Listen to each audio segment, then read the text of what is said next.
Dear ladies and gentlemen, welcome back to the analysis of YOLENO TV. I hope you're well from wherever you're watching this channel. I'd like to start this session by appreciating you so much for making this channel grow. If you wish to support us, just subscribe to our channel and give this video a like. Cecil Mbarire is one of those people who are in the joint bipartisan talk at the committee that is going on in Bomas. We all know that Cecil Mbarire has never been at ease with that discussion there, simply because of the item of server. But we don't want to talk about that part. So earlier on, I stumbled upon a video in a certain event, and in that video, Ndindi Nyoro was in attendance. Then Honorable Ruku Geoffrey Kiringa was also in attendance. So he was there. And they were talking about a lot of things. And then Cecil Mbarire read a statement that she directed it to Ndindi Nyoro. Because Ndindi Nyoro is the person who chairs the budgetary committee. That is according to what Cecil Mbarire said. And she praised Ndindi Nyoro. But in the middle of praising Ndindi Nyoro, Cecil Mbarire highlighted 5 roads which William Ruto had promised the people of EMBU. 5 roads. Mheshimiwa Ndindi Nyoro, mimi nataka kukutuma kama my young brother. We have a lot of confidence in you as the chair of the budget committee. Na unafanyia Mheshimiwa William Ruto kazi. Wewe njamba siakunda mai. Noele wabona kwela na kiembu. We njamba siakunda ndoe mai. Tafadhali mwangi kuthonde ka budget. Barabara sieto idano sia EMBU. Vaitika RUTO. Hakikisha hizo barabara ziko na pesa. Sababu President William Ruto alitu promise hizo barabara. So I want to urge, tafadhali hakikisha hiyo promise ya president imetufikia. The problem or the issue here is not the promises which William Ruto made, or the fact that Cecil Mbarire reminded William Ruto of the promises which he made. The problem is how Cecil Mbarire delivered this message to Ndindi Nyoro. And you see, if you want that kind of person who knows how to study body language and study speeches, you will realize that Cecil Mbarire was not happy simply because the promises which William Ruto had given the people of Mbarire were not factored in the budget. There was no financial allocations for those roads.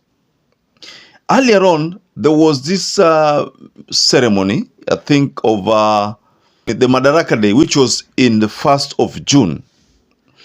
And this Madaraka Day celebration took place in EMBU County.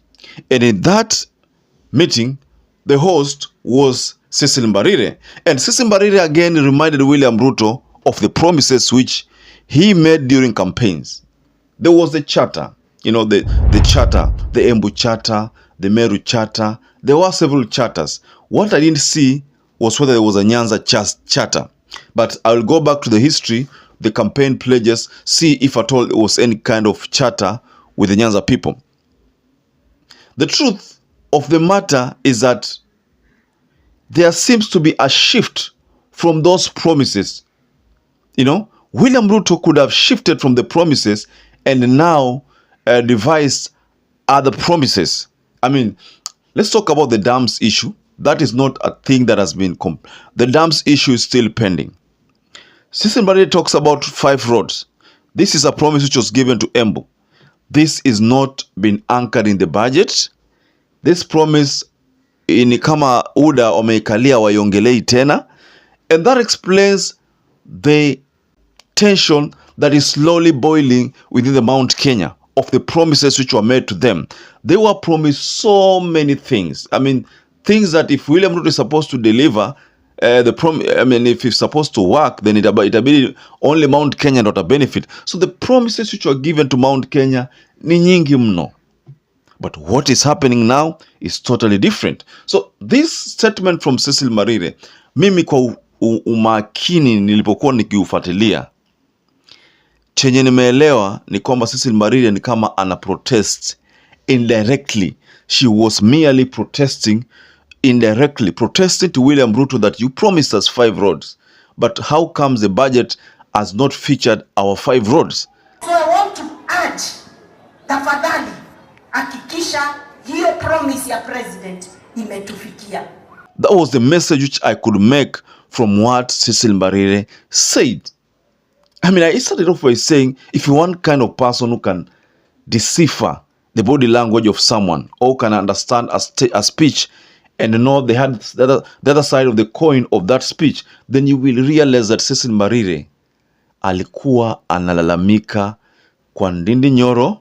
And the funny thing is that when Ndindi Nyoro rose, he again apportioned blame to Uhuru Muigai Kenyatta's government as to the reason why maybe the government could literally not deliver. Tafadhali hakikisha hiyo promise ya president imetufikia. Vile Mungu alitujalia tukapata kiti, tukaenda na rais wetu pale state pale, ilikuwa Karen kwanza hata kabla ahame, na tukaita mikutano na kubuka mkutano moja. Tulienda hapo tukatoka kama 3 AM in the morning, na tukaita wataalamu wote wetu wa kiuchumi na watu wetu wa treasury. Tulikuwa tunajaribu kuona Kenya iko wapi kwa kifedha na kiuchumi, na kutoka hapo ndio tuliona ile shimo iko, kwa sababu vile tuliingia ilikuwa pesa imetumika nje ya budget, ilikuwa bilioni 300. Kwenye Kenya ilikuwa ingeendelea na hiyo mwenendo, Kenya ingekuwa uchumi imesabaratika. I don't know whether that is true, but we've known that lately they are being using Uhuru Muigai Kenyatta as a scapegoat as to why they cannot deliver. This narrative has been pushed for quite so many times, trying to bring to the attention of people, of Kenyan citizens, that the reason why we cannot deliver on the manifesto is because of Uhuru Muigai Kenyatta.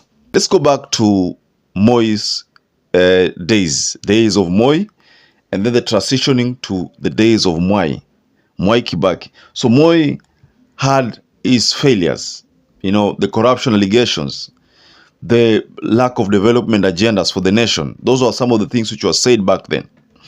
But when Mwai Kibaki took over, Mwai Kibaki did not use the narrative of Moi's failures to be the reason why they could not give affordable education to the people. They could not give CDF to the constituencies. They did not use those reasons as to why they could not deliver. They delivered. And the fact that they delivered can be attributed to the fact that they concentrated on service delivery and not attacking the previous regime. They did not attack the previous regime, despite the fact that the previous regime was in power for long. The previous regime never delivered to the people expectedly. So on to UDA and what Ndindi Nyoro said when he was attempting to answer or to respond to what Cecil Marire indirectly unleashed as a protest. The blame was laid squarely on Uhuru Kenyatta. Again, this is not the case. This should not be the case. The people of UDA are supposed to take issues seriously and deliver and not apportion blames to Kenyatta. That is the point, ladies and gentlemen. So I would like to raise my case there, but I want to pose a question to you.